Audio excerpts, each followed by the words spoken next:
तप। तो जो प्रारब्ध में होगा वो तो रहेगा। पुरुषार्थ अपना करें, फिर बेईमानी, धोखाधड़ी, अशांति पैदा करके अपने जीवन को बुरा न बनाए। अहमदाबाद में पालड़ी जगह है, पालड़ी, वहां अपना महिला आश्रम है।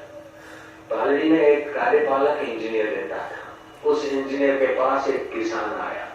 उस किसान ने कहा कि साहब कवर में 100 की 10 नोट, साहब ये 1000 रुपया ले लो, लेकिन मेरा पड़ोसी जो किसान है उसको नहर का पानी न मिले, ऐसा आप जरा कर दो। इंजीनियर जानता था कि 1000 रुपये मेरी प्रारब्ध में है तभी आया है, लेकिन घूस के रूप में आया है और इसके कारण मेरे को किसी से अन्याय करने का पाप लेना है। वो इंजीनियर कर्म के ध्यान को जानता था। इंजीनियर ने कहा 1000 रुपये मेरे प्रारब्ध में होगा तो ईमानदारी से आ जाएगा। मैं तुम्हारा 1000 रुपया लेकर दूसरे को तंग करूं और फिर पाप का भागी बनूं, ये मैं नहीं करूंगा। बिजनेसमैन था, वो भी गाड़ी में बैठा, ये भी बैठे। तो 2 आदमी की कुप्पी होती है ना रेल गाड़ी में, उसमें बैठे। तो वो आदमी सूरत स्टेशन पे उतर गया और जल्दी जल्दी में अपना सूटकेस भूल गया। तो ये इंजीनियर ने देखा कि ये भूल गया है, अब रेलवे स्टेशन अहमदाबाद में ये पड़ा रहेगा तो उस बेचारे को तकलीफ होगी। वो उठा के घर ले गया, सूटकेस खोला, उसमें से एड्रेस निकाला।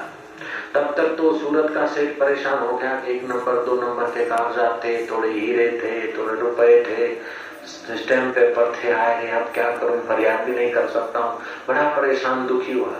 इसने सूटकेस खोलकर एड्रेस दुकान का और घर का टेलीफोन नंबर लिया और उसने फोन कर दिया। वो सेठ और उसका बाप और गाड़ी भगाते भगाते पालड़ी आए।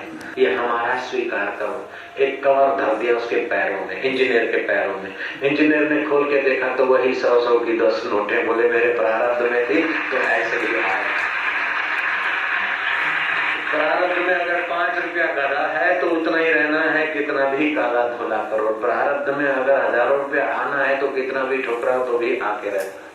सुबह से शाम तक लोबान लेके घर घर दुकान दुकान घूमते, खुदा ताला रोजी में बरकत देवे ऐसा दे, फिर भी वो बेचारा 2 टके 3 टके पैसा लाके गुजारा करता है। 10 पैसे 20 पैसे एक एक दुकान से भीख मांगते हैं और इतनी दुआएं देते, कुछ लगता नहीं। और कुछ ऐसे संत है, कोई फिक्र नहीं, कोई जरूरत नहीं, और मस्ती से सत्संग करते, दूसरों की भलाई करते। प्रारब्ध में होता है तो जहाँ जाते हैं आश्रम भी बन जाते, भंडारे भी हो जाते हैं, कहने लगते पराए कि हम भी तुम्हारे हैं, आज्ञा कीजिए महाराज, अभी सेवा करने का।